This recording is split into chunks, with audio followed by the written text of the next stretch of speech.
Она стояла посреди двора, окруженная стражей и равнодушной толпой.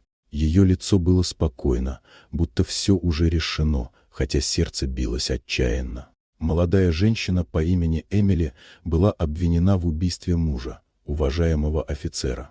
Следствие шло быстро, а доказательств, казалось, было достаточно. Найденный кинжал, пятно крови, свидетели, слышавшие ссору. Но никто не сомневался, что решение о ее казни было принято еще до суда. На рассвете, когда ее вывели на казнь, Эмили попросила лишь об одном – увидеть своего пса. Это была странная просьба, но настолько искренняя, что начальник стражи, тронутый ее спокойствием, согласился. Пса звали Рэй. Он был с ней много лет, умный, послушный и, как казалось всем, ничем не примечательный. Толпа отодвинулась, когда стража привела Рэя. Он бросился к хозяйке, тихо скулил и лизнул ее руки, связанные веревками. Казалось, все закончится тихо, последняя встреча, короткое прощание. Но в следующий миг произошло нечто, что никто не ожидал. Пес внезапно насторожился. Его шерсть встала дыбом, глаза сверкнули. Он резко обернулся и зарычал, не на палача, не на стражников, а на одного из свидетелей, стоявших в стороне.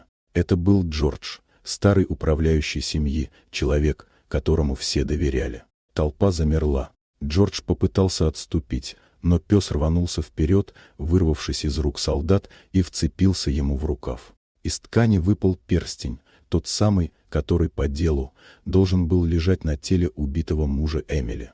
Стража схватила Джорджа. Он побледнел, начал оправдываться, но было поздно. При обыске у него нашли другие вещи покойного офицера и кинжал с отпечатками, совпадающими с найденными на месте преступления. Под давлением доказательств Джордж признался. Он убил своего хозяина в попытке завладеть деньгами и свалил вину на Эмили, зная, что ее никто не послушает. Казнь отменили. Толпа, еще недавно готовая осудить женщину, теперь смотрела на нее в тишине. Эмили стояла неподвижно, будто не верила в происходящее.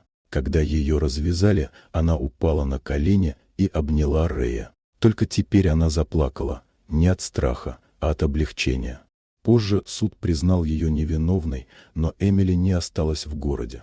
Она уехала в деревню, подальше от людей, оставив позади все, кроме Рэя. Говорили, что она больше никогда не подняла голоса и редко улыбалась. Но пес был рядом до конца. Тот, кто в один миг сделал то, чего не смогли сделать ни суд, ни правда, ни закон.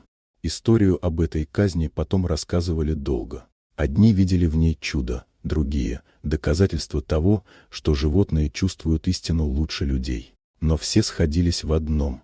В тот день именно пес спас жизнь своей хозяйки и раскрыл ложь, которую никто не хотел замечать.